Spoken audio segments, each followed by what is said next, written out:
Congress party की ओर से जो सवाल पूछे गए हैं, विदेश मंत्री ने उसका जवाब दिया है। 1996 और 2005 में दोनों देशों के बीच समझौता हुआ था कि झड़प के दौरान हथियार के इस्तेमाल की इजाजत नहीं, लेकिन ये आरोप गलत है कि बिना हथियार के ही सैनिक हमारे वहां पर गए थे। सीधे सीधे विदेश मंत्री ने कांग्रेस पार्टी की ओर से जो सवाल उठाए गए थे उसका जवाब दिया।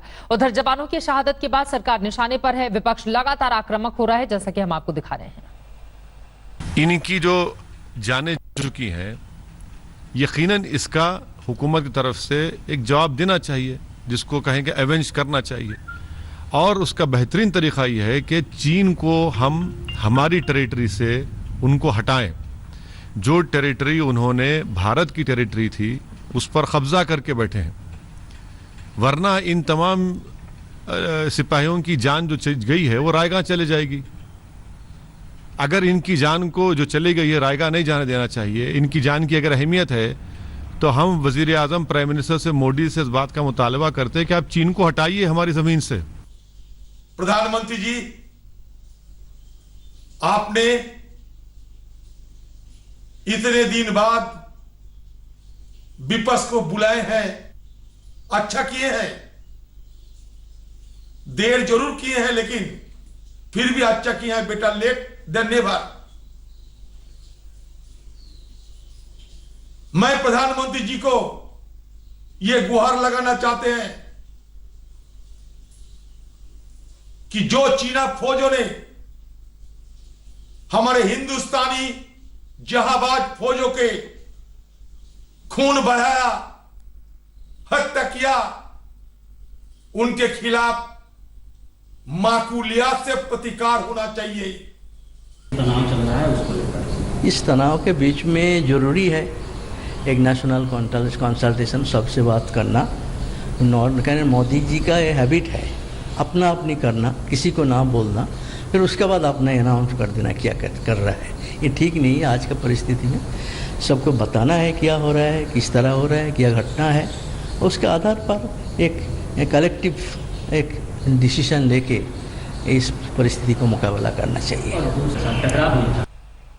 तो विपक्ष लगातार हमलावर है और कई सवाल सरकार से पूछ रहा है। इन सब के बीच आज कोयला खानों की नीलामी प्रक्रिया को लॉन्च करते हुए प्रधानमंत्री नरेंद्र मोदी ने कोरोना पर बात की।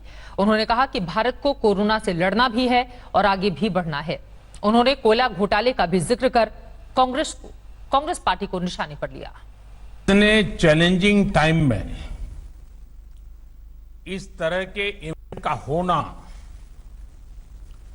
आप सभी का उसमें शामिल होना अपने आप में एक बहुत बड़ी आशा जगाता है, विश्वास का बहुत बड़ा संदेश लेकर के आता है।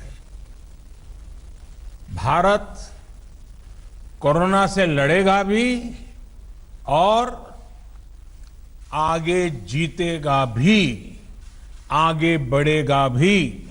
भारत इस बड़ी आपदा को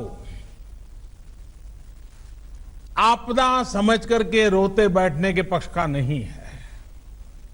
भारत आपदा कितनी ही बड़ी क्यों न हो, उसको अवसर में बदलने के लिए कृत संकल्प है और हम सब मिलकर के आपदा को अवसर में बदलेंगे।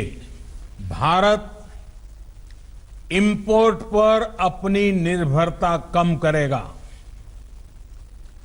आत्मनिर्भर भारत यानी भारत इंपोर्ट पर खर्च होने वाली लाखों करोड़ों रुपयों की विदेशी मुद्रा बचाएगा और देश के गरीबों के कल्याण के लिए काम में लाएगा।